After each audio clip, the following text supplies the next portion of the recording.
My name is Zach Arnold. I'm a Hollywood film and television editor, a documentary director, father of two, an American Ninja Warrior in training, and the creator of Optimize Yourself. For over 10 years now, I have obsessively searched for every possible way to optimize my own creative and athletic performance, and now I'm here to shorten your learning curve. Whether you're a creative professional who edits, writes, or directs, you're an entrepreneur, or even if you're a weekend warrior, I strongly believe that you can be successful without sacrificing your health or your sanity in the process. You ready? Let's design the optimized version of you. Hello and welcome to the Optimize Yourself podcast. If you're a brand new optimizer, I welcome you and I sincerely hope that you enjoy today's conversation. If you were inspired to take action after listening today, why not tell a friend about this show and help spread the love? And if you're a longtime listener and Optimizer OG, welcome back. Whether you're brand new or you're a seasoned vet, if you have just 10 seconds today, it would mean the world to me if you clicked the subscribe button in your podcast app of choice. Because the more people that subscribe, the more that iTunes and the other platforms can recognize this show, and thus the more people that you and I can inspire to step outside their comfort zones to reach their greatest potential. And now on to today's show. I created Optimize Yourself so that I could provide the resources to help creative professionals find fulfillment in their work and love what they do, but not at the expense of their health, their relationships, or their sanity. A natural extension of all of this is that we must be valued and respected for the work that we do. Without respect, no matter how much we love our jobs, our careers are not going to be sustainable, and our passion will eventually become indifference, and sometimes even hatred for what we do. We become overworked, disrespected, and burned out. And this is unfortunately what's happening right now to tens of thousands of below-the-line workers in the entertainment industry, as clearly portrayed by the meteoric rise of the IA Stories Instagram account. In part because of the horror stories that this account has amplified, the IATSE union and the AMPTP have come to a standstill in contract negotiations, and the union is asking its members to vote and authorize a strike. This is a historic moment in the union's history, and it is important that all of us understand what is truly at stake beyond the deal points and the percentages. That's why I decided to have an all-hands-on-deck call with my Optimizer coaching and mentorship community so I could provide an open forum where both union and non-union members alike could ask their questions, voice their opinions, and gain a better understanding of the true impact that this pending vote and potential strike can have on our industry for literally decades to come. Whether you are in the union or you work freelance outside the union, this conversation will hopefully answer your questions and paint a much clearer picture of why you need to be paying attention to this issue. And by the way, if you haven't already read my latest article, Dear Hollywood, if we don't speak up now, the industry as we know it will never be the same. It is gut check time. And by the way, that's available at optimizeyourself.me/gutcheck. I encourage you to check this out as it provides even more context to this timely and important conversation. All right, without further ado, my conversation with the Optimizer coaching and mentorship community, made possible today by our amazing sponsor, ErgoDriven, who's going to be featured just a bit later in today's interview. To access the show notes for this and all previous episodes, as well as to subscribe so you don't miss the next inspirational interview, don't forget to visit optimizeyourself.me/podcast. Hello, everyone. My name is Zach Arnold. I am the creator of the Optimize Yourself podcast and the coaching and mentorship program. I'm also a film and television editor. I am currently editing and associate producing this season of Netflix's Cobra Kai. And today I am very excited to have a community Q&A conversation with a whole host of the students that are in my coaching and mentorship program. And what I love about bringing this community together is that there are union members, there are people in posts, there are people in other areas, and there are non-union members. The reason that it's so important for me to have these different voices from literally all over the world is because the things that we are talking about today, yes, they are union issues and they are union contracts, et cetera, but they're also human issues. I've been seeing so many conversations and comments now on the IATSE Stories Instagram page. And if you're in the industry and you have a pulse, you have probably heard about it at this point. If you haven't, go to Instagram, search for IATSE Stories. They have been doing an amazing job of highlighting the absolute atrocities that so many people have to bear working in this industry simply for the sake of creating entertainment. There have been a lot of comments from people saying, I'm so glad that somebody is finally bringing this up and talking about work-life balance and the fact that we never have time for exercise or eating well or family. And I love the fact that they brought it to light, but I do have to say I kind of raised my hand a little bit with a comment. I'm like, somebody's been talking about this for a really long time now. I've been on this soapbox for like 7 years, and I'm really excited that this is now the main conversation. 3 years ago, when we were dealing with negotiations, it was kind of sort of a little bit of a part of the conversation, but it was almost like a footnote. It was about pension and health contributions and lack of investment and streaming / new media residuals. All of those things are incredibly important, but work-life balance, turnaround, Fraturdays, those were kind of like the extra things that maybe we'll bring those up if we can. But now at the center of this argument is work-life balance and the fact that instead of being valued for our contribution to this industry, we are treated as expendable. And this is no longer acceptable, and that is why we are here. However, the fact that we might potentially strike, really, really scary for a lot of people, including myself and people that I know. So I just wanted to have an open forum and conversation today about the strike, try and do my best to answer people's questions, see what some of the issues, see what some of the fears are. I have a feeling this could be a relatively impassioned conversation. And just for the record, I am doing this during my lunch break. When I was doing these community Q&As last year during the pandemic, everybody was unemployed. But like most people on this call and like a lot of people listening, we're still doing our best to balance our work in this industry while also thinking to ourselves, should I really speak up? Like, is one of the producers or the showrunner going to think poorly of me? Like, I actually had this conversation during office hours this morning where a student said, I don't know if I should speak up because I don't know if that means that I'm going to get blacklisted. And a few years ago, during the last negotiations or otherwise, I might have said that's a legitimate concern, but there are so many of us that are speaking up about this now. And frankly, this is no longer about below the line or above the line. It's now including a lot of above the line professions, directors, producers, ADs, and otherwise. They're all saying the same thing. We're tired of the hours too. We're tired of the abuse that it all trickles down from the top. So one thing that I want to clarify before we dive right into the Q&A, I'm going to get off my soapbox as soon as possible. As I talk about in my article that I wrote about this most recently, it was called Dear Hollywood, now is the time to speak up. If we don't, the industry as we know it will never be the same. It is time for a gut check. If you are listening or watching this now, you can go to optimizeyourself.me/gut check, all one word to read it. But to reiterate very simply, I'm not here today to talk about, well, we should have 2.75% versus 3.5% for our scale or this for pension and health. This is about how do we make sure that we are valued accordingly as creative professionals and we are not treated as expendable. So I'm not as interested in talking about the minutia of the deal points. It's just more, how do we make sure that we set healthy and realistic boundaries for ourselves and we no longer get taken advantage of. And this is also one of now 6 articles that I have in my Dear Hollywood series.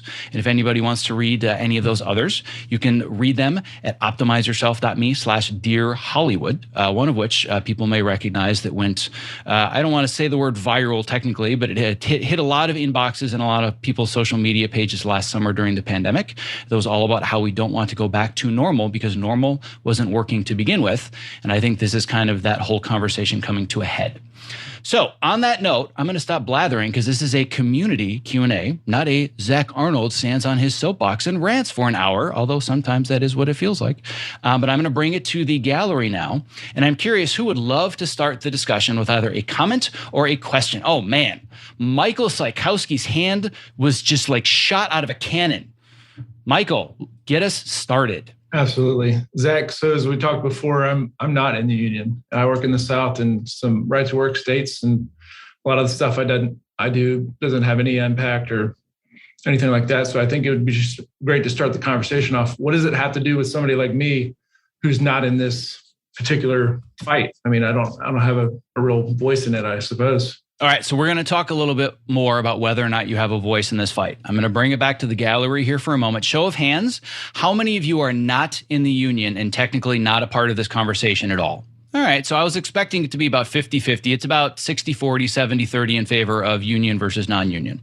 I'm going to first of all make it very, very clear to everybody that's on this call and everybody that's listening or viewing, I am not an expert at how contracts are structured. I am not an expert at how unions work.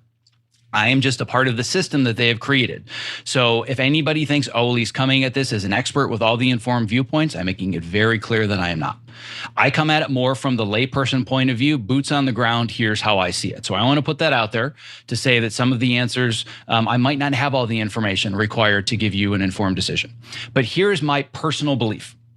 I believe that with the way our industry is structured as a whole, and when I say industry, I don't mean Hollywood. I mean the entertainment industry. You said that you are an editor in the South. So do you mind sharing a little bit more, Mike, about what you specifically edit? Yeah, so some of the content I'm working on right now are documentaries for corporate clients. And yeah, a little editing, a little directing, a little bit of everything, really. So I'm more of a jack of all trades, which just can be a deficit as well, just because of the nature of the way the industry is as well. Gotcha. So in general, without having to give away any personal information, how do you set your rate? When somebody says, what's it going to cost you for a week or a month? How do you set that rate? Yeah, so some of it's just been looking at mentors. I think early on, I probably looked at whatever the editor rate was to try to get a better idea. I mean, I know when I was a lot younger, it was just whatever I felt like I could feed myself with. So yeah. So the point is that you had a baseline that you had to look at elsewhere, right? I remember when I first started out, I'm like, I don't know what an editor makes. Do they make $10 a week or $1 million a week? I don't know, right? But there's always a baseline that's set. And the baseline that is often set, not always, I'm not saying it's the holy grail or the gospel, but one of the common baselines that's set is union scale, whether that's for editors, whether that's for union editors. So if you said, for example, I demand $10,000 a week to edit your non-union corporate documentaries, you're going to get laughed out of the room because they're going to say, union Hollywood editors don't even make that much, right? It's a baseline.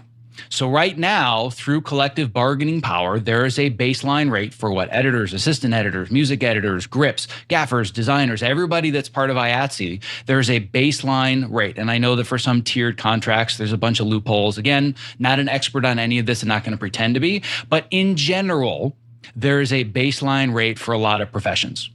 If we no longer have the collective bargaining power to bargain for what we are worth, do you think that will probably trickle down to you eventually? Yeah, I could see that. So let's say that Hollywood, starting at the top, and I'm not saying the best, but just kind of starting at the top of the food chain as far as entertainment is concerned, all of a sudden, because there are no more union regulations, because we've decided that we want to vote no and we don't have the collective bargaining power, whether it's in 6 weeks or 10 years, all of a sudden, Hollywood's like, you know what? There's this really talented guy that I found on Fiverr.com. And they can start editing their TV shows for $500 a week. Do you think that's going to increase your value or decrease your value as a non-union documentary editor in the corporate world? It's really see that increasing my value for sure. It's definitely going to. So again, I know that, and just for a point of reference, my hope is that there are going to be a lot of people listening to this and watching it that are not in post-production at all. But my community is post people. So we're going to talk a lot about editing, but this is going to apply to so many other crafts. So it doesn't really matter what the below the line craft is. And I actually believe that this can trickle to other guilds as well in other unions. But if we devalue the rate that people have on a daily rate, on a weekly rate, whatever it might be, if we devalue it at the union level, it's going to trickle down to everybody that's non-union because this is where the baseline is set. So again, there's no way to verify this because this is kind of an unprecedented situation. This is only my opinion, but I feel very strongly about this opinion that if we are devalued, everyone else is going to be devalued accordingly. And it's not going to happen overnight, but boy, is it going to happen. This is going to be a race to the bottom really fast if we don't get this figured out now. Mike Stavala. Yes, sir. And then Sean, you are next. To just add a quick little thing.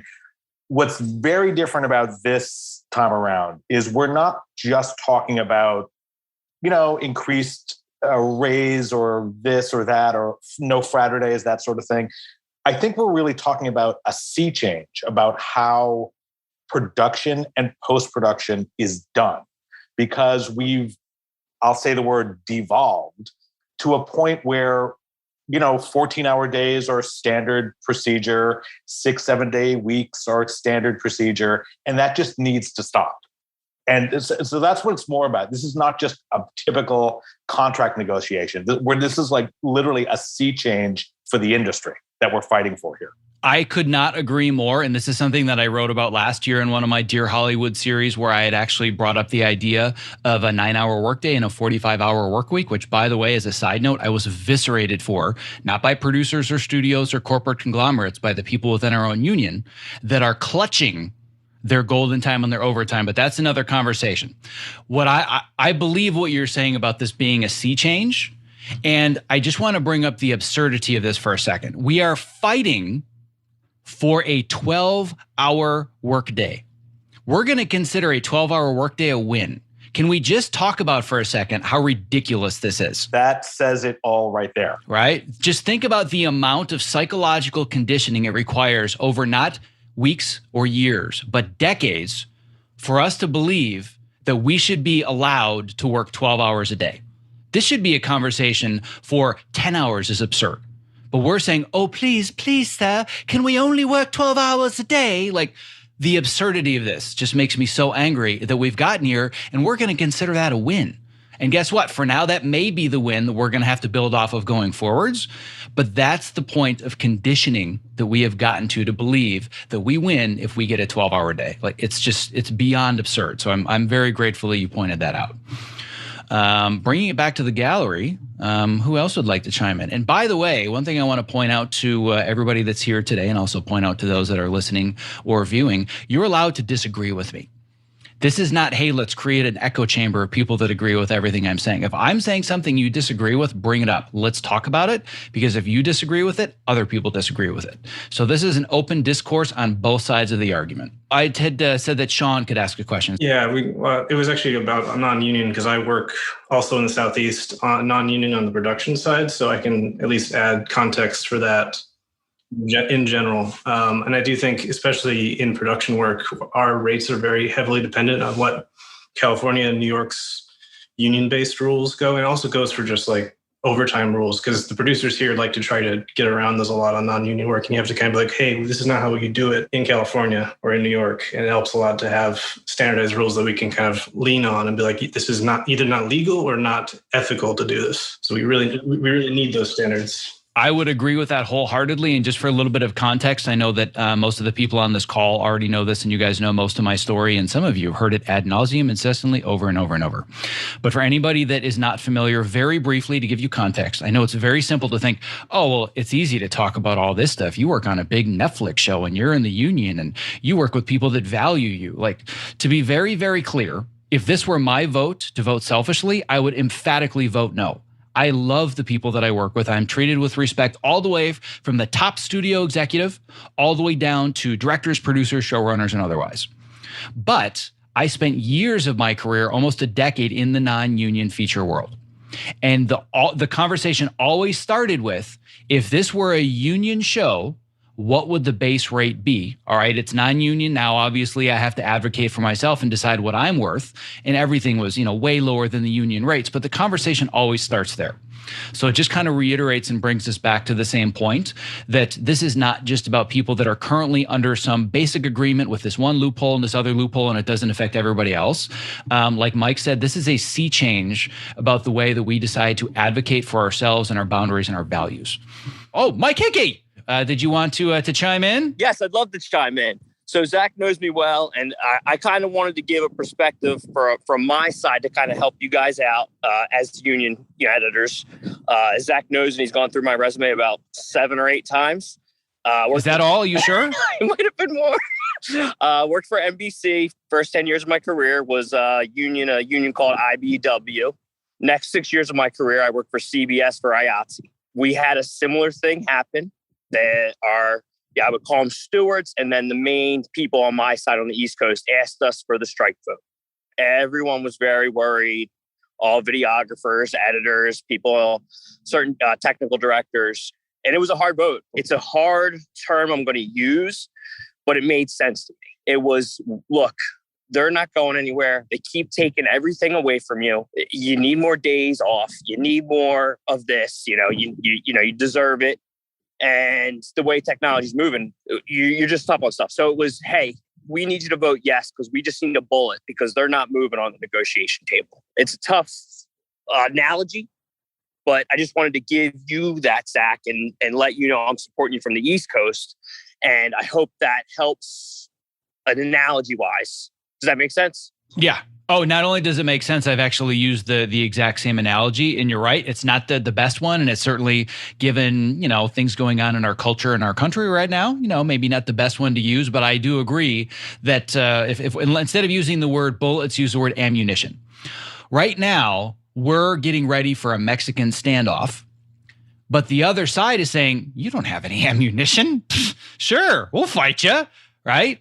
So then this is really brings up what I think is the most important point of my article. And I think it's a point that's really being missed by a lot of people. Right now, our battle or our fight or whatever you want to call it isn't with the producers or the multimedia, global corporations, because if we don't get a vote, the fight's done. It's over.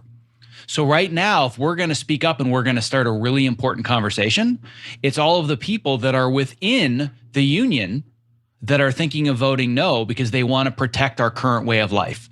They're the ones that want and advocate for the long hours and the meal penalties and the overtime because that's what pads their paychecks, right? And I'm not saying that they're bad people for doing that, but what they're not realizing is the effect that that's having on so many people. It's literally creating a work environment where people are dying.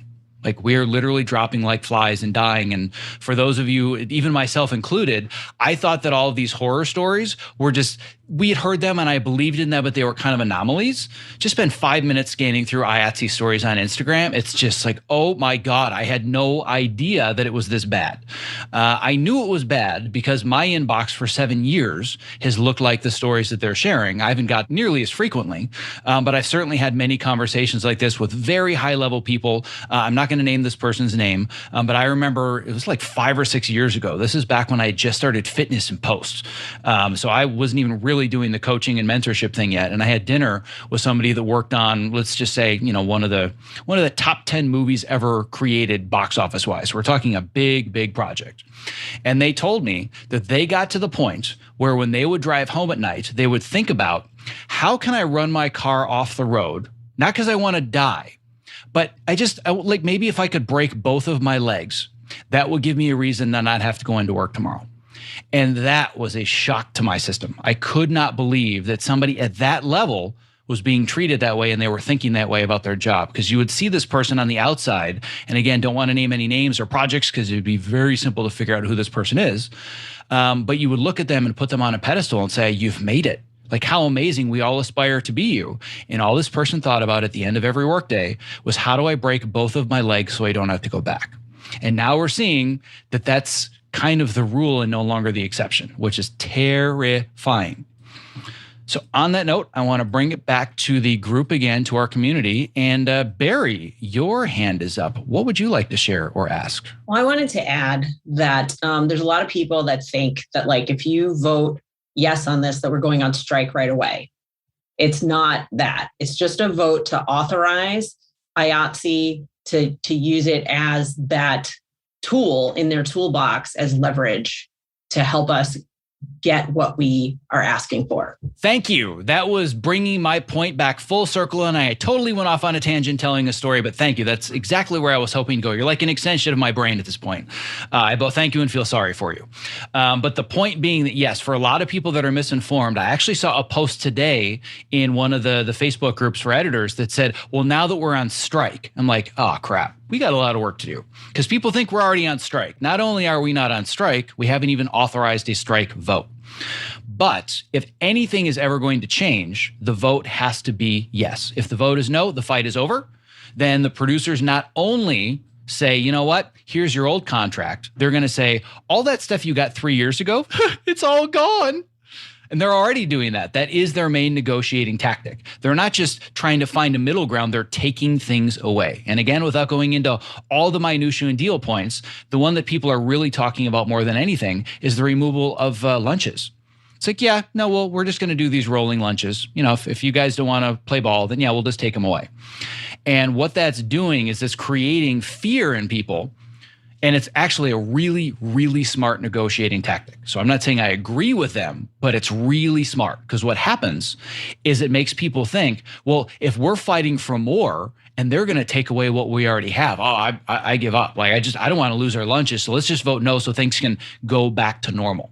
That's the fear that's being created right now. And there's also a lot of misinformation about the vote means you're immediately out of work. All it means is, like Mike said, we are giving ourselves ammunition. So this is a fair fight. That's all that it is. So I'm very, very glad, Barry, that you brought that up to help me clarify. Mitch Rosen. Yes, sir. Hi there.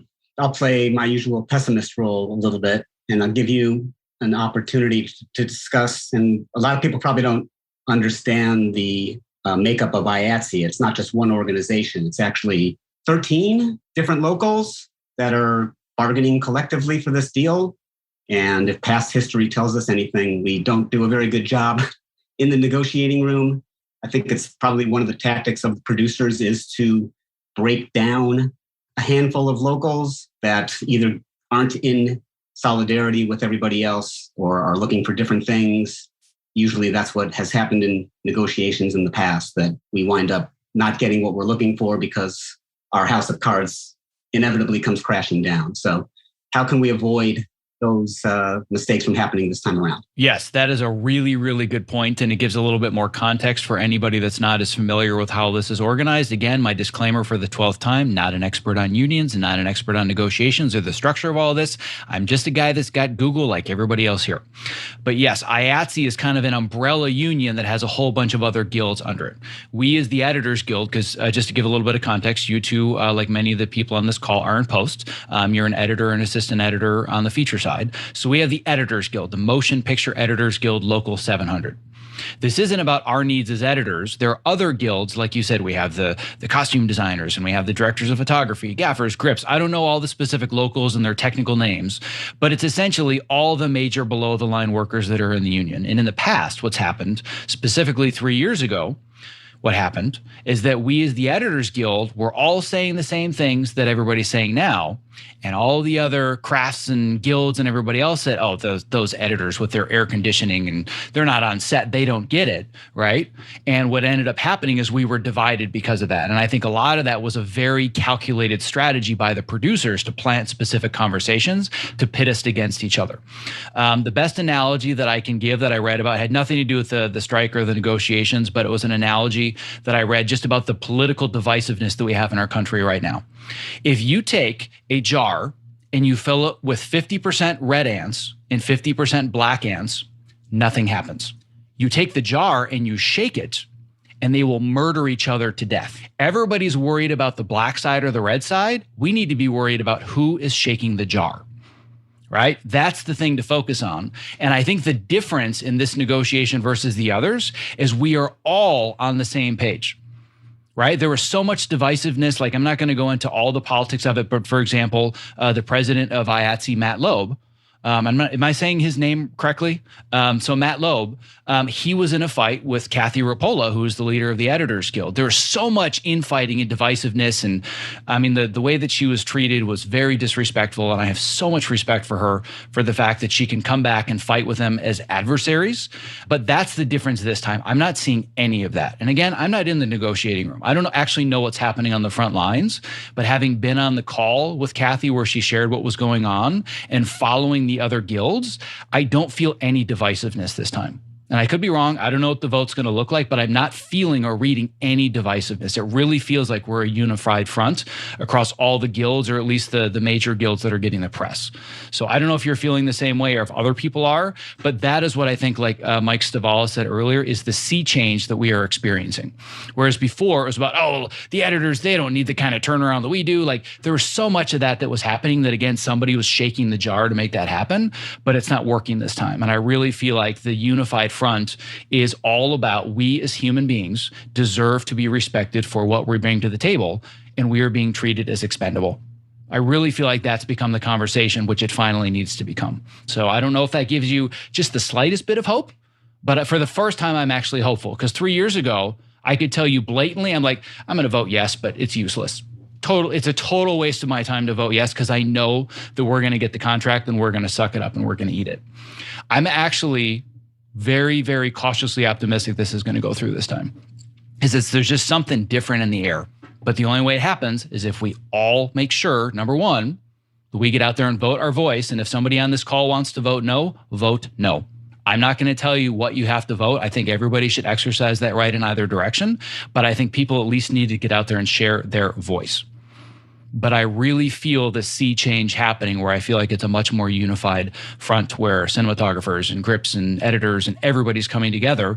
And I think a large reason that we're seeing that is because of the IATSE Stories Instagram page, because we realize we're all in the same trenches at the same time. Doesn't matter what our craft is. So that's kind of my feeling, that I feel that there's something different this time and we have a chance. But to go back to your other question, what can we do about it? I think it's about, we need to get out of our echo chambers in Facebook. Like, for our world, most of the people that are in here, the Editors Guild Facebook page. Screaming at the top of your lungs at the Editors Guild Facebook page that we need to vote yes, not a bad thing, but it's kind of a waste of time.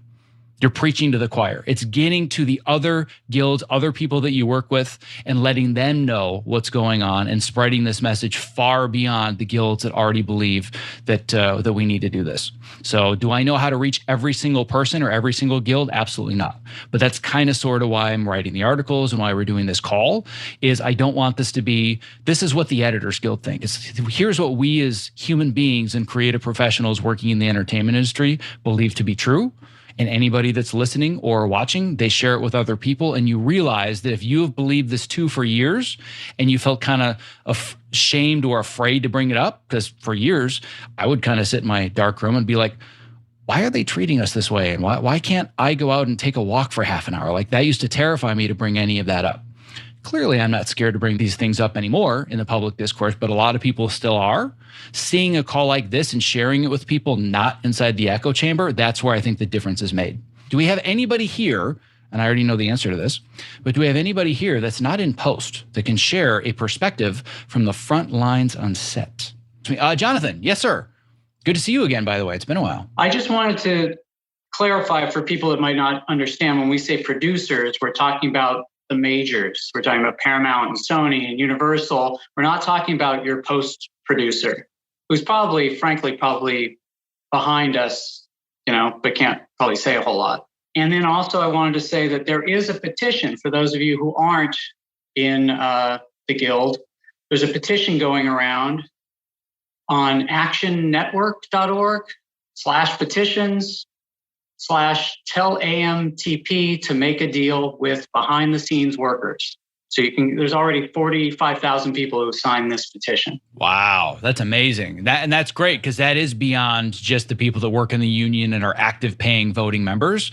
That's just 45,000 people saying, hey, they're human beings, right? Or we are human beings, right? So that's great. I'm going to make sure that in everything that we share, show notes, social media posts, otherwise, that is awesome. I wasn't aware of that. I'm going to make sure that we have a link to that petition. But I'm also glad you brought up this clarification. The fact that when we put producers in quotes, you're right. It's not the producer down the hall, the story producer, the co-producer that's running post-production. It's not even the line producer that's on set. We're talking about the major conglomerates, the Netflixes and the Foxes and the Disneys, and actually Fox and Disney are now the same thing, because they're all the same thing, because just one person owns all of it. But the point being that this is another area where it kind of becomes us versus them. Oh, we're below the line and we're against the above the line of the producers, but it really isn't. I've talked to multiple producers. I've talked to showrunners. I've talked to directors. They all say the same thing. We're tired of the hours too. We don't want to work this way. But because the budgets and the schedules and the expectations trickle down from the top, in order for them to keep their jobs, they need to make sure that everybody's able to meet these specific expectations. Some of them do it with a smile on their face. Many of them do it begrudgingly. But yes, to clarify, this is not about us versus the producers down the hall. This is about the multimedia conglomerates that see us as expendable widgets, that basically say, like I've talked about in my article and many times before, that when we complain to them that everyone is dropping like flies, all right, just get more flies. What's the big deal, right? And the whole point of this conversation is to not have any more flies. Nobody left that's willing to accept the way that we work as acceptable. So I'm very glad you brought that up, Jonathan. That's a point that I probably should have brought up earlier when I was using that term. I've been writing about this so much, like it's just all the terms are going in circles in my head at this point. So that's incredibly helpful. Thank you.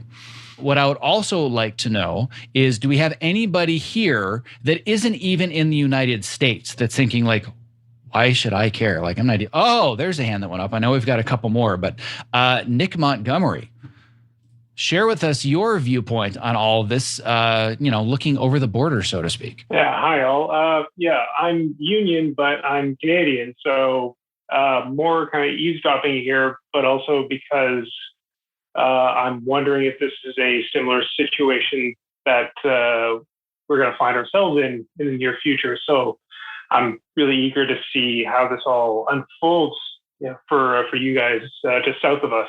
But one thing I wanted to kind of ask about, I know that it's come up in conversation before that here, where some people would ask, well, would you sacrifice, you can negotiate, it's maybe possible to eventually negotiate for not the standard 12-hour day, but that means changes that, it affects your rate primarily. It affects other things, but primarily it affects your rate and your paycheck. And are you willing to sacrifice that? And that's where I've heard some people, walk back, but hold on a sec, I like my paycheck, never mind.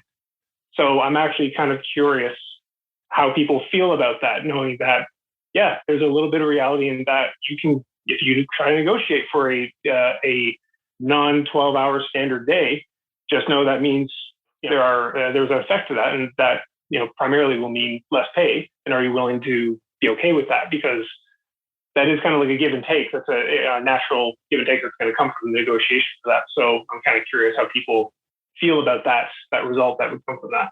Yeah, I would agree that this is a huge point of the conversation. And for anybody that's unable to view, they don't realize the brilliance of the image I'm looking at right now, which is an editor working from home, literally with a baby Bjorn rocking his newborn child while working on a community Q&A call.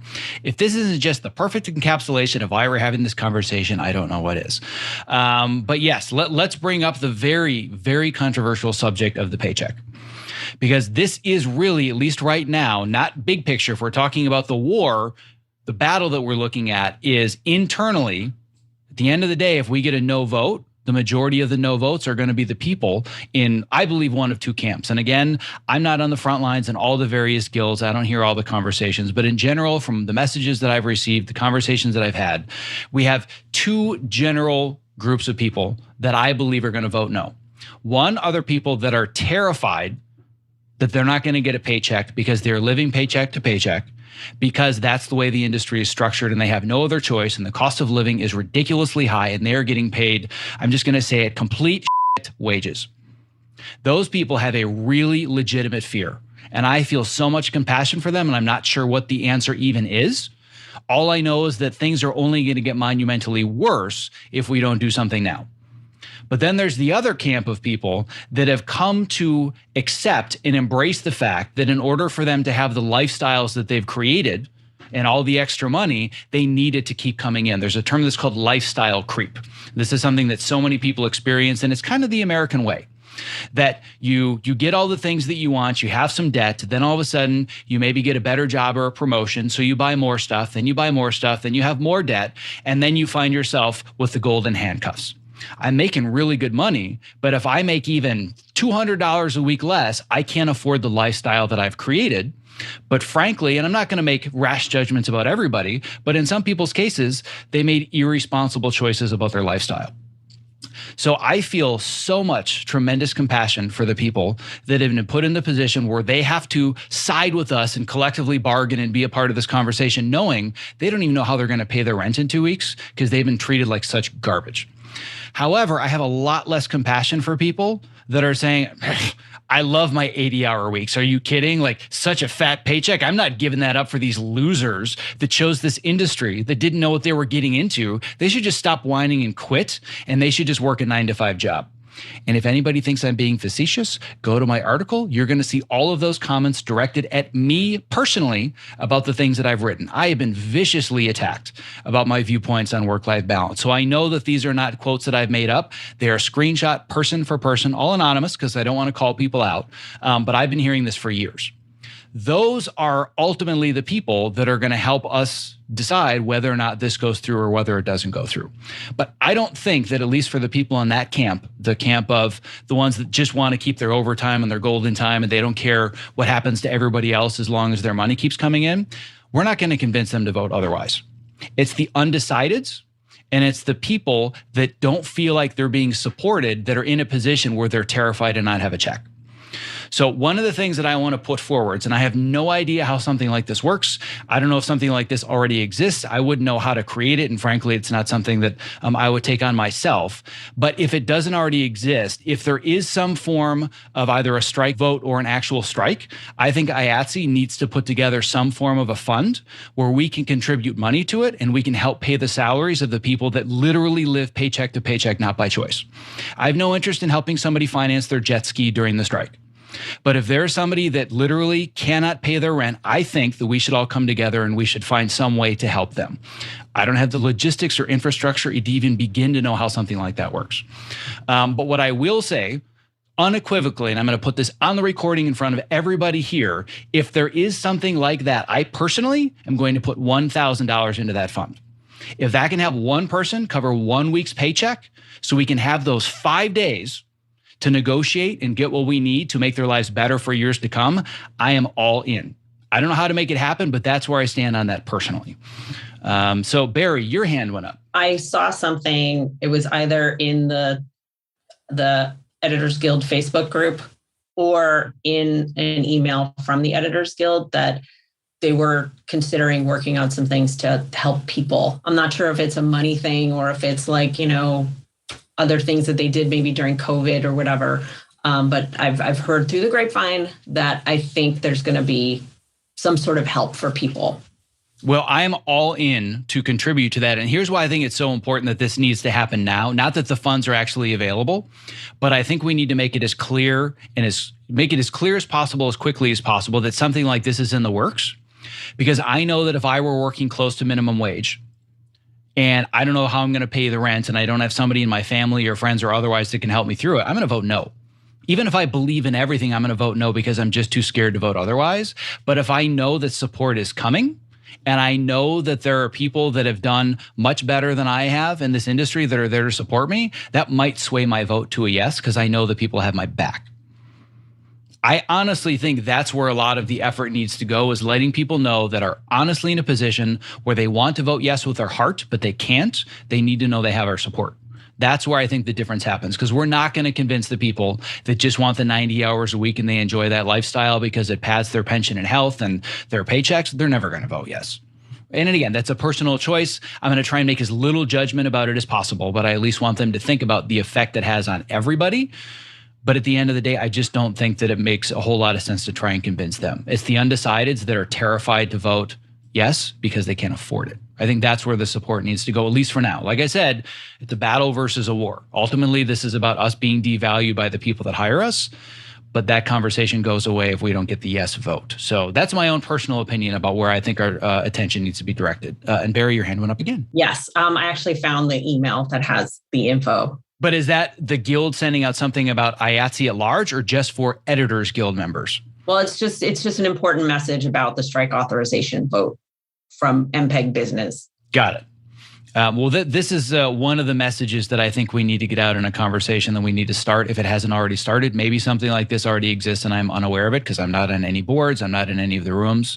But I really feel if we're going to make the difference, it's about giving the people that are terrified of voting yes some support, knowing that we're going to back them up in any way that we can. So Ricardo and then Annie next, because I saw your hand that went up. But Ricardo, everybody's opinion in this room is valuable. However, you have a very unique perspective on this and probably a lot more background in this conversation than even I do.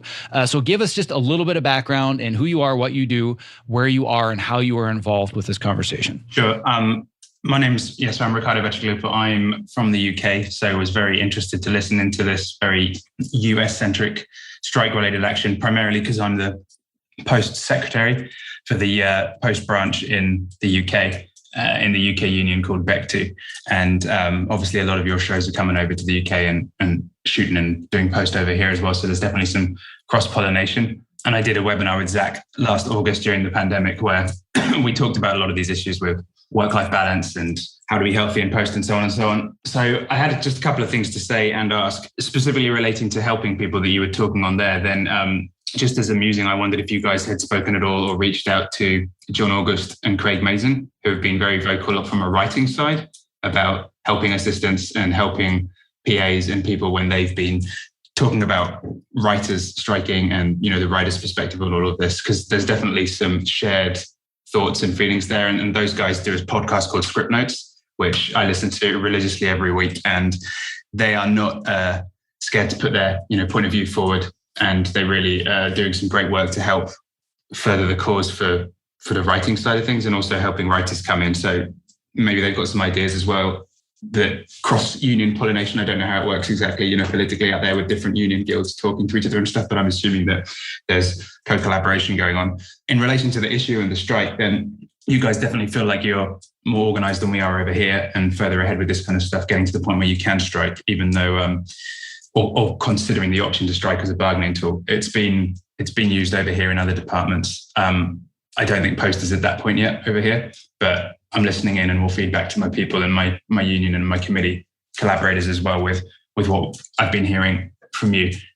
The thing I wanted to ask about was the bigger issue for me that I've seen I've been doing this for 10 years, so I should contextualize my work as well for people who don't know. I'm primarily a features assistant editor who's now moved into kind of that transitional period between assisting and editing. I've worked mostly on studio features, so I've seen the whole spectrum of good and bad behavior across the boards and across the departments and across the films that I've worked on as well. And the thing I wanted to just maybe stimulate a little discussion on is project management, because I feel like so many of us below the line workers have this belief and this position about our rights and how we should be working and how we should be treated fairly, but we're not supported by people perhaps above us who are in control of our hours to a certain extent, in control of our salaries. And I'm seeing a continuous problem over the last decade of people who haven't necessarily learned how to project manage properly, which includes leading a team, which includes looking after your team.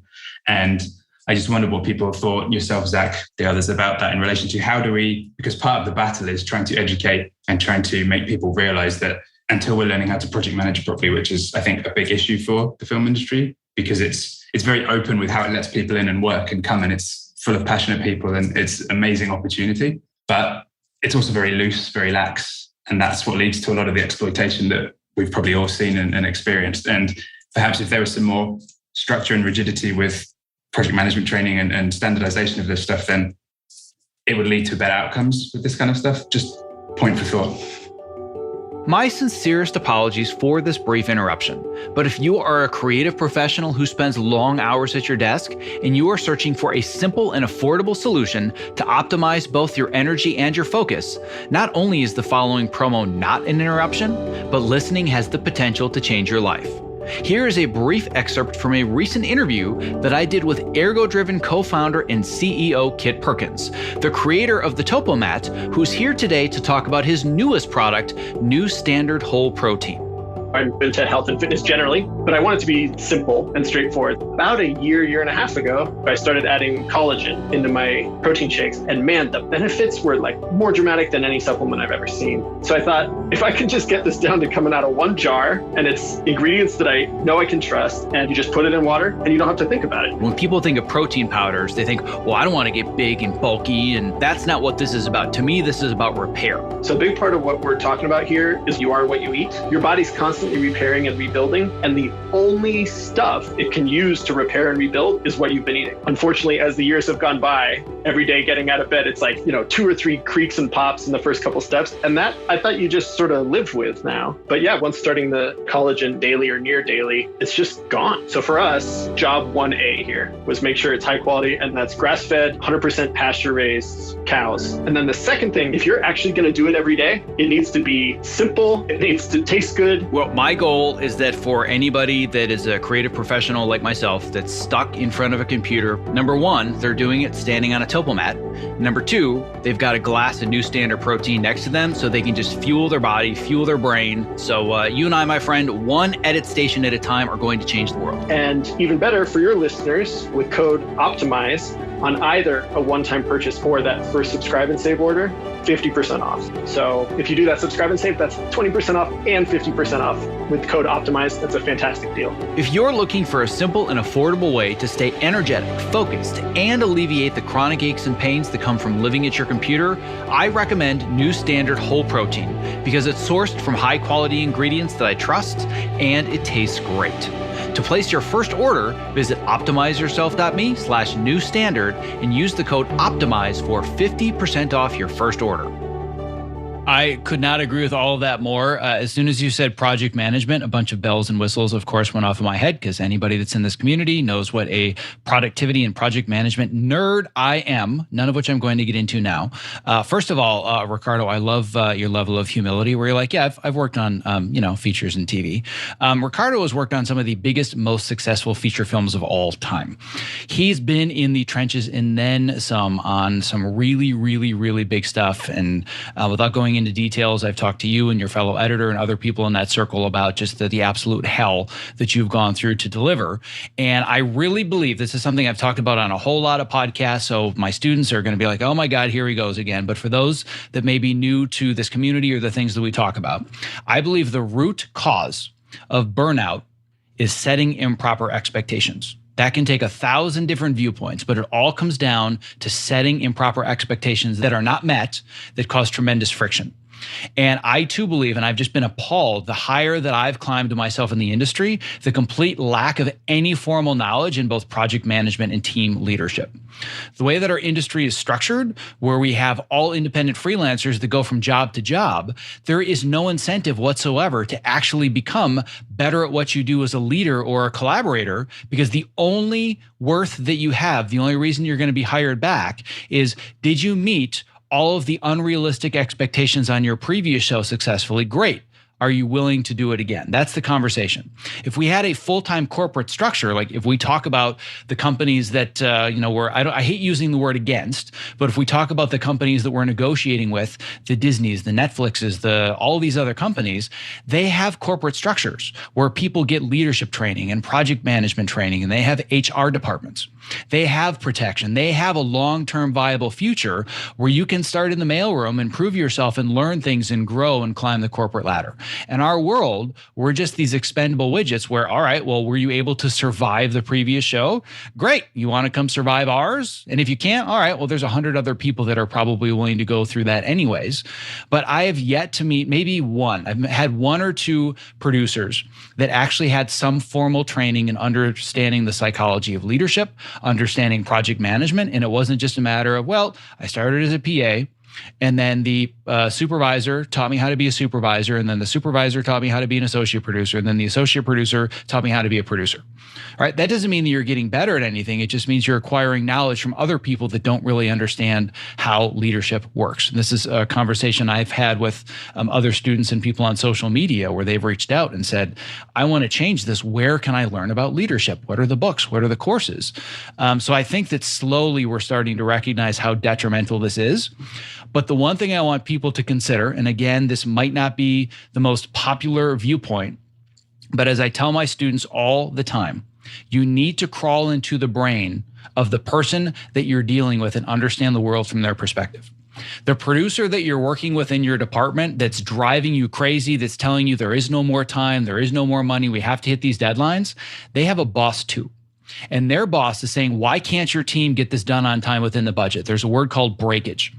And breakage basically means going from the pattern budget and needing more because of whatever reason, X, Y, or Z.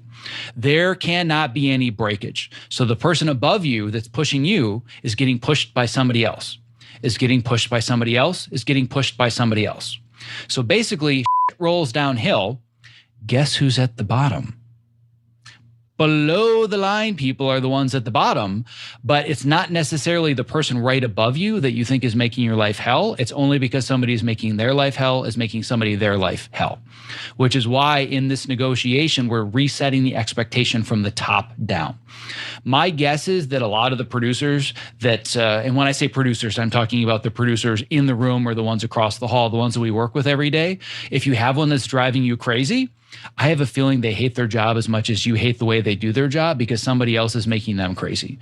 So I'm not saying it excuses the behavior or the lack of understanding of team dynamics or the lack of understanding of project management, but it's systemic. It's just something about the way that our system is built, and it goes to above the line, goes across below the line. Like, this is an issue that if we were just going to start over, this needs to be fixed from square one. I don't necessarily know what the answer is, other than I take it upon myself personally, and I've taken it upon myself to help other people learn how they can better project manage themselves. Because I believe that if you don't want to be micromanaged, you need to learn how to micromanage yourself. Is that going to be the solution across the board? No. I think that the whole system needs to change. But at least right now, I think the one thing we can take control of individually is the fact that we are better at project managing ourselves, which allows us to set more clear boundaries and set clear expectations. So I don't know if that's fully an answer to your question, but it's my perspective on all this, and I agree with everything you're saying completely. The interesting thing for me about all of this is that, having done this for 10 years as well, then the onus is completely on us to push back on our team to bond with us and to push back with us, firstly, to talk about it, and then on us to talk to our immediate manager and supervisor, be that our post supervisor, be that our editor. And the issue, of course, is how do we get beyond that? Because the people setting these schedules are not really that post supervisor. They may not even be the show producer. Your point about the HR and the corporate systems was interesting to me, because although that sounds good in principle, the schedules and the release dates come from them. So the top point where the problem is being created is the detachment of a person working a corporate job in a studio who perhaps doesn't have that full an understanding of actually what it's like in the trenches for us as freelancers. My own metaphor for it is, I think of the First World War and the generals sending the troops over the trenches into battle, and the disconnect between knowing what it's actually like in the trenches versus being at the back of the line in the safety of the tent with the tea, sending the troops out to die. Now, obviously, it's not as intense as that for us, but the metaphor is apt. And there's such a detachment and disconnect in that chain of people who have to be prepared to stand up and hold the line, that it's a real problem with making the change. So in that sense, is striking the only option? Is that actually the only way that we make change? I mean, I can't vote, obviously. I'm not in your country. I'm not on the IATSE scheme, but it does, you shared that picture of I use the Bugs Life metaphor all the time as well when I'm doing talks over here with the union and talking to people. And the only way potentially change can happen is with that. So I guess I would be saying yes if it were something to do, but I fully understand that's a super difficult decision to make, because everyone's perspective financially and with themselves and their position and their job is hugely personal and hugely difficult. I don't have kids. I might be thinking about it very differently if I had children in my life that I had to support. So yeah, that was kind of the follow-up response, but perhaps historically that is the way we make change. Yes, and I agree with all of that, especially going back to this idea of the people that are setting the schedules and the pattern budgets and everything else. They are part of the corporate structure, and they don't really understand what it's like to be on the front lines. And I'm not going to say that across the board universally, because I actually know some people that I very much know and respect that have been on the production side, that have moved to the studio side, and they get it. And you know what they say? This is just what's handed to me. This is the budget. This is the schedule. And I have to find a way to make sure that my crews can make it work. The only reason that things are going to change is not better training or convincing the studio executives or the corporate people, oh, you know what? It's going to be better if you give them more space and time because the science says that you're more productive with more rest. Nobody cares. The only thing that's going to make things change is if we no longer meet the impossible expectations. We keep meeting them, so they just keep resetting those expectations. We essentially have been moving the goalpost for decades, and we've just gotten to the point where the goalpost is so far away and so impossible to meet that we're breaking, where every single person is breaking over and over and over. So they're realizing maybe we can't move the goalpost anymore. But I really believe that I don't exactly know how the corporate structure works, but I think that there are even people in the corporate side of things setting these budgets that even they know it's not realistic. But as long as they keep meeting it and we keep saving money, let's just see how far we can push. Again, I'm not in the rooms. I'm totally speculating, and I don't know that for a fact. But I really believe that there are probably a multitude of people that may not be willing to admit it, but there are a multitude of people on the corporate side that even they know this doesn't work, but the person above them said this is the way it has to be, and it all trickles down. Again, just my opinion. I don't know that firsthand, but that's just kind of my feeling. Going back to the gallery, I saw a hand go up a while ago from Annie. Annie, I swear I did not forget about you. It is now officially your turn. So welcome. Hi. So my question is, do we know, I keep hearing the 75% number going around for strike authorization vote. Does that mean all 13 locals have to vote that way? Really good question. And I'm totally going to butcher this because this is, again, not my area of expertise, but the best way I can explain it, because I was explaining this to my wife the other day. It's very similar to like the electoral system that we have in the United States, where it's not a matter of we have, I don't know the exact number. Let's just, for the sake of math, we have 50,000 members in IATSE, and whatever 75% of 50,000 is, that's the number we need to hit. That is not how it works. Each guild has a number of delegates. And don't ask me the number of delegates. I have no idea. I don't get in the minutia of it. But just talking from a structural perspective, each guild has a number of delegates that's mathematically proportionate to the number of people. Just like with the Electoral College, California has a lot more electoral votes than Delaware, right?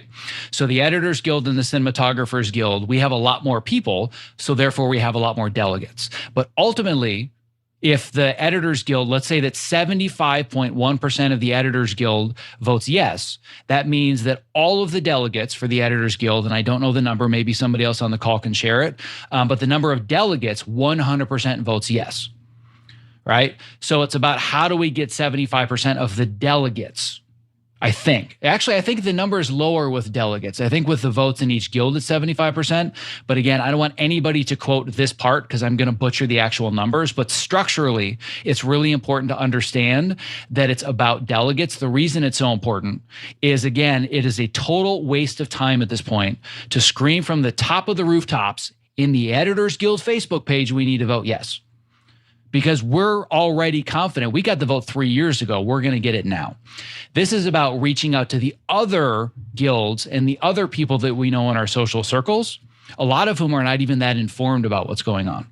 Because it's not about individual votes. It's not like, well, if we can get 100% of the vote in the Editors Guild, that's going to make up for 25 extra percent that we can apply to other guilds where they're going to vote less. So it really is about how do we make sure that we get the majority from the other guilds that are right now going to be on the fence. Yeah, right. I'm not worried about the editors, voting yes. We were down for this fight in 2018. It's hard with, we're so disconnected from production and the rest of the locals. So anyways, that makes me nervous. Although I have noticed, the friends I do have in production are talking about it now. That weren't talking about it in 2018. Yeah, and that's why I too, like going back to Mitch's question, why I'm a lot more optimistic this time, because it's the same conversation across all the guilds.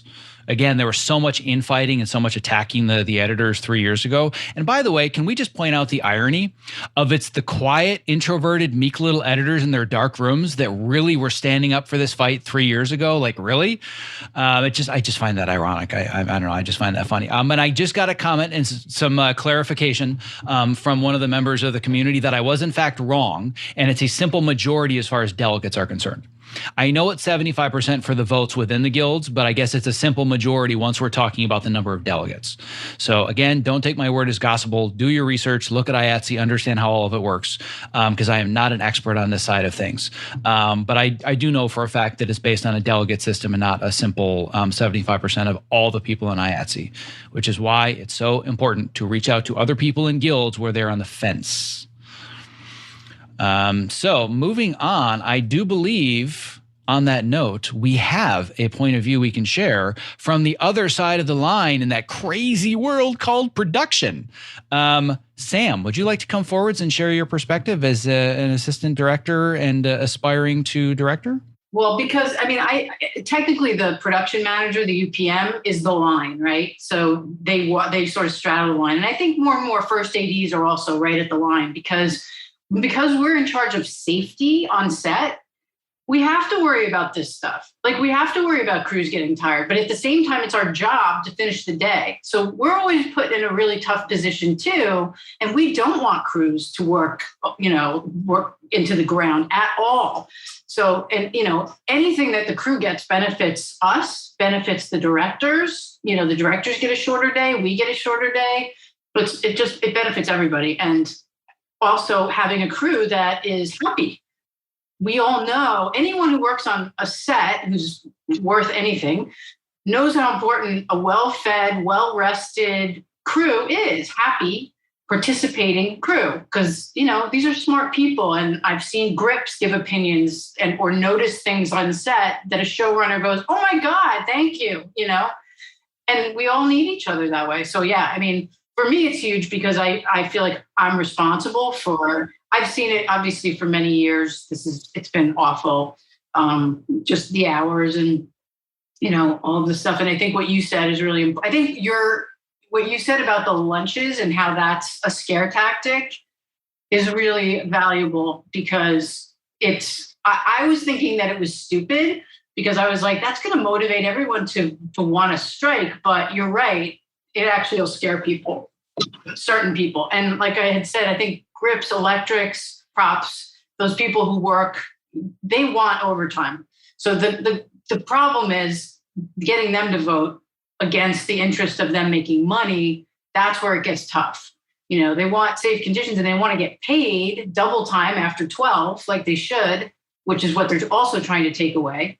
But they want the hours. So it's kind of like, it's difficult for them. Well, let me ask you this question to play the devil's advocate for a second, because I'm not intimately familiar with the politics of a set, and I know the basics of how they run. But I spent 2 decades of my life by choice, not on set, because it's not a lifestyle that makes the most sense for my personality.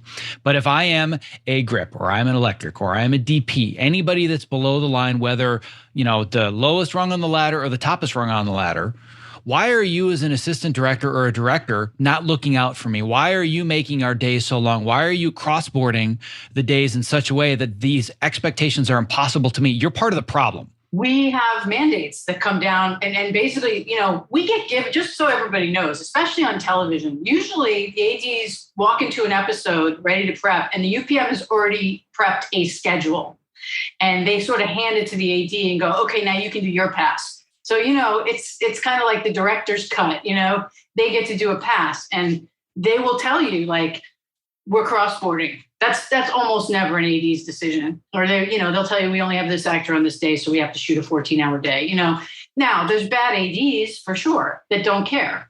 That's the problem, like in any area, right? But any decent AD, like I said, they understand that you get more out of a crew anyway. And the fact that we're responsible for safety also pulls us in a crew's direction. I don't want people falling off tailgates. I don't want people mistakenly backing up into fire potentially or something, or off a stage. So, and that stuff happens. That stuff doesn't get talked about because people just end up going to the ER, they get some workman's comp, and it's over, right?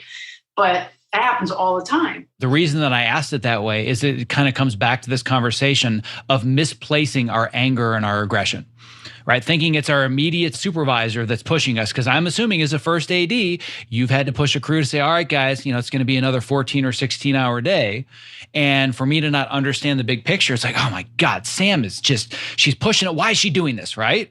But you have mandates from above. And I would guess that the buck does not stop even at the UPM, correct? Oh, no. Of course not. The studio basically they have mandates. Of course, yeah, and it comes from the people who are taking our rights away, essentially. Yep, exactly. Which comes back to the main central point that the expectations that are being set are no longer realistic. We are not being valued, and we cannot accept it. Right? That's what it comes down to. And I just see so much misplaced aggression to the wrong people, whether it's a studio executive or a producer or whatever it is. And I feel like that has to stop. And another strategy that is just driving me crazy is all of this talk of let's cancel all of our streaming services. Like, really? Really? Like, do we think that's number one going to make a difference? And number two, is that even a good strategy? Let's assume that every single person in IATSE cancels their streaming services. And better yet, every single person in IATSE convinces their family to cancel their streaming services. Does anybody care on the studio or corporate level.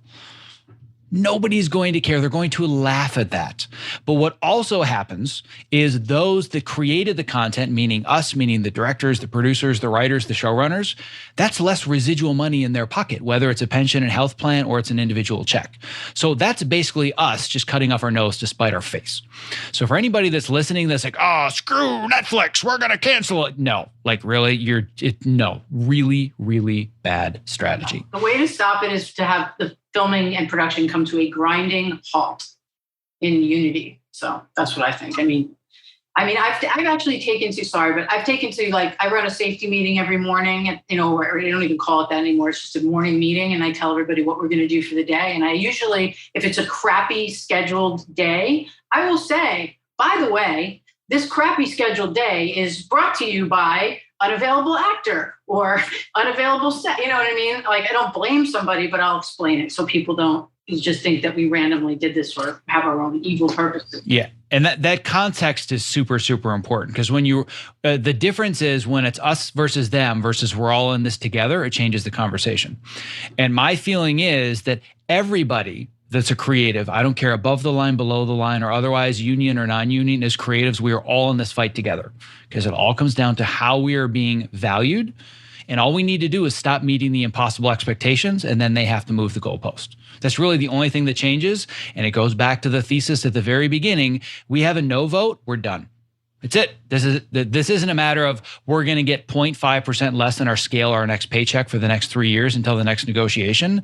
The union, as we know it, is done. And again, it'll take a long time to dismantle, but this is do or die time.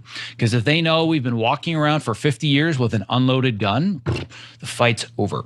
But Jeff, your hand went up, and I want to make sure that your voice is heard as well. Well, thank you, Zach. I think the conversation might need to be steered towards how they're scheduling the shoots and also the post schedules. That's why we're working these longer hours.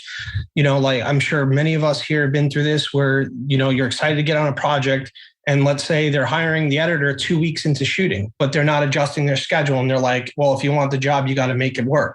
And, you know, I've been on plenty tier 0 projects where they're shooting, you know, IATSE, but they're not DGA. So I don't even have that 10-week pad with my director to get the best product for them. So it's like, you know, maybe this is too simple of an answer, but maybe the conversation needs to be skewed that way. Yeah, I mean, I really think the conversation comes down to, like, let's break it down to kind of the details on a more ground level.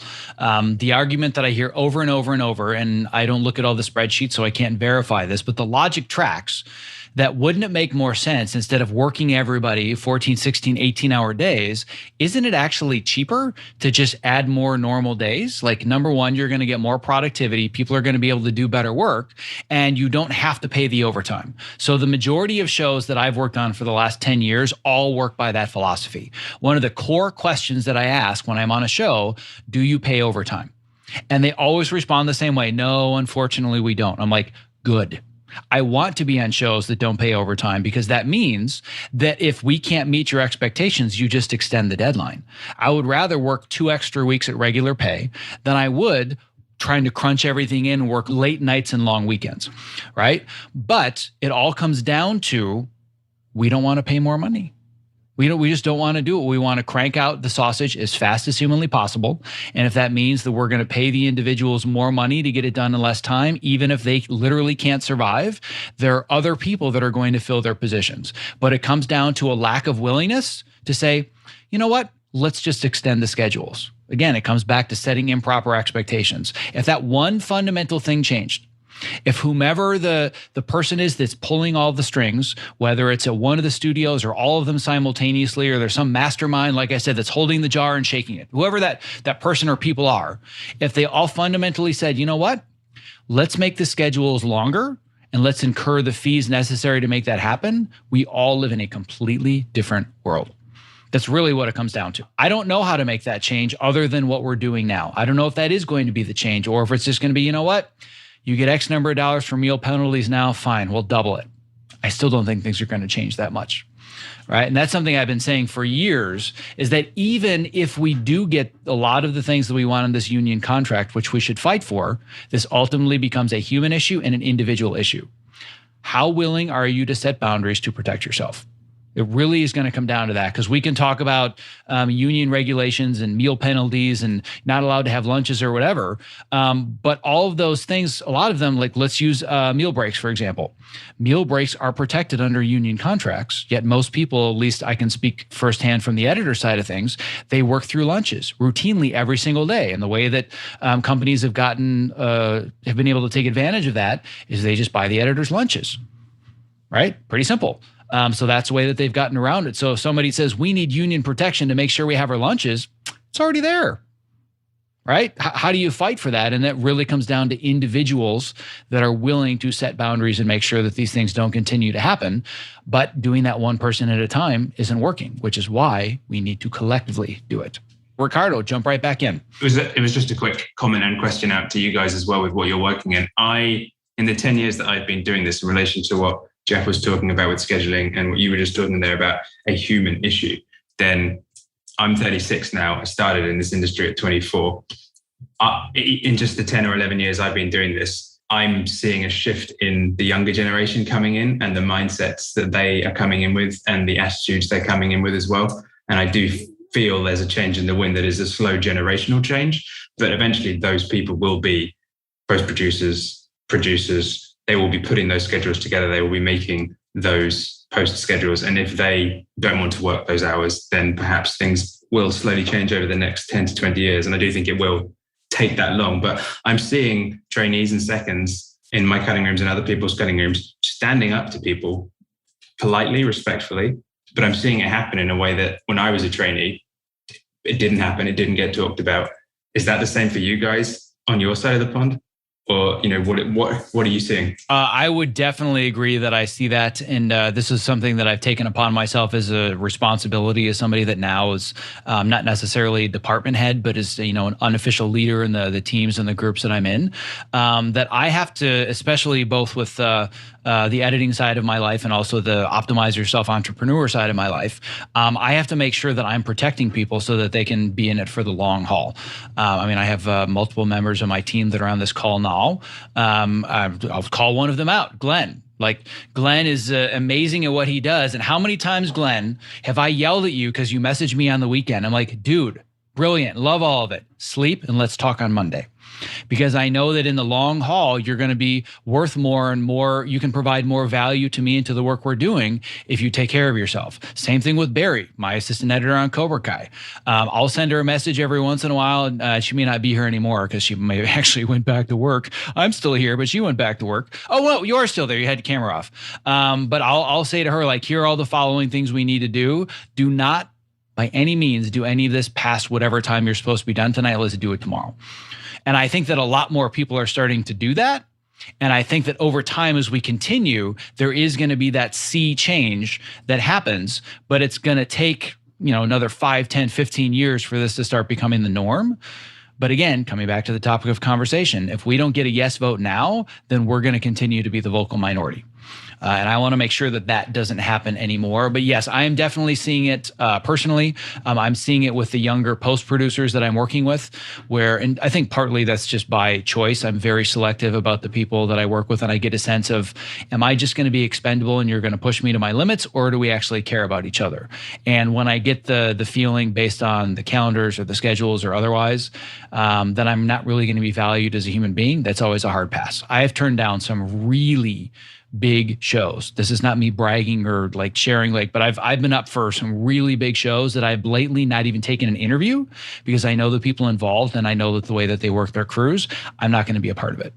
But those no's open me up for opportunities like the one that I have now, knowing that I'm working with people that I love, that I respect, where there are times on Cobra Kai, for example, where for 4 to 6 weeks, it is hell. It is so much overlapping episodes and work, and it's tough, but we all love what we do and we're in it together, and we're like, all right, next 4 weeks is just going to be rough, guys. Let's make it work, but we still respect each other. I have no problem with that. It's exhausting, but I don't resent it. I'm not depressed. I'm not burned out. I just need some sleep when I'm done. But it's when we're treated as if it's all about you and you're weak and you can't do it. That's where I think the problem lies. And that is more coming from the older generation and the old guard, so to speak. And I am seeing that change. And I'm curious, bringing it back to the gallery here, who else is starting to see that change on a more systemic level with some of the younger generations coming in? Anybody else experiencing this? So Mike's got his hand up. Jeff is seeing it. Sean is seeing it. Sam is seeing it. Part of the reason that I do what I do and we're on this call and we have this coaching program and we have the podcast is making it acceptable for the younger generation to set those boundaries and fight back and say, enough is enough. I'm worth it. So I have always believed, and when it comes to this fight, this is about we are a guild and we are a union and we are fighting the AMPTP. I get all of that. But ultimately, I believe the only way things change is one individual at a time.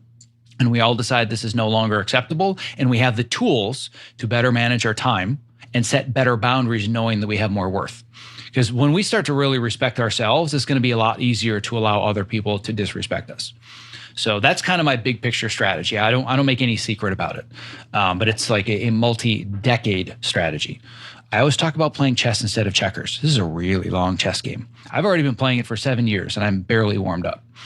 I've moved like 3 pawns in the last 7 years. I've got a whole lot of other moves in my back pocket. But that's why we're here today. And I can see that the chessboard is getting a lot bigger, which is exciting because we have all these people here today. All right. So then in that case, I am going to wrap it up. I want to thank everybody that is here today that took your time, your lunch break or whatever it might be to participate on this conversation. I want to thank everybody that is listening, anybody that is watching this. At the end of the day, this is not, we all must vote yes. I want everybody to vote their hearts that's listening that can vote. If you feel that a no vote is right in your heart, I want you to vote no. But I want you to think about not only this is about me, but this is about how everybody else is treated. And can I honestly say, can I put my head on the pillow at night and say to myself, I feel that I and everybody that I work with is valued? If so, I want you to vote no. Otherwise, if you have a voting ability, I want you to vote your heart and your conscience, knowing that I don't believe that we collectively are valued.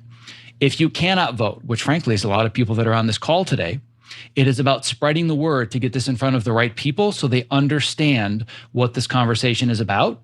Because there's a whole lot of misinformation about, oh, the people in Hollywood have how good they have it. And it's so great to work in that industry. And they're all just a bunch of whiny crybabies. We change that discourse, we're going to make this sea change that we keep talking about. So the best thing we can do is just put the information out there so people really understand what this is about. And this is a much bigger issue than pensions and health plans and residuals and meal penalties. And this is just about being respected as human beings. So on that note, I want to thank everybody for attending today, for listening today. Take care of yourself, stay healthy, stay sane, and be well. Thank you for listening to this episode of the Optimize Yourself podcast. To access the show notes for this and all previous episodes, as well as to subscribe so you don't miss future interviews just like this one, please visit optimizeyourself.me/podcast. And once again, a special thank you to our sponsor, ErgoDriven, for making today's interview possible. To learn more about ErgoDriven and my favorite product for standing workstations, the Topo Mat, visit optimizeyourself.me/topo. That's TOPO. To learn more about ErgoDriven and their brand new product that I'm super excited about, New Standard Whole Protein, visit optimizeyourself.me/new standard. Thank you for listening. Stay safe, healthy, and sane, and be well.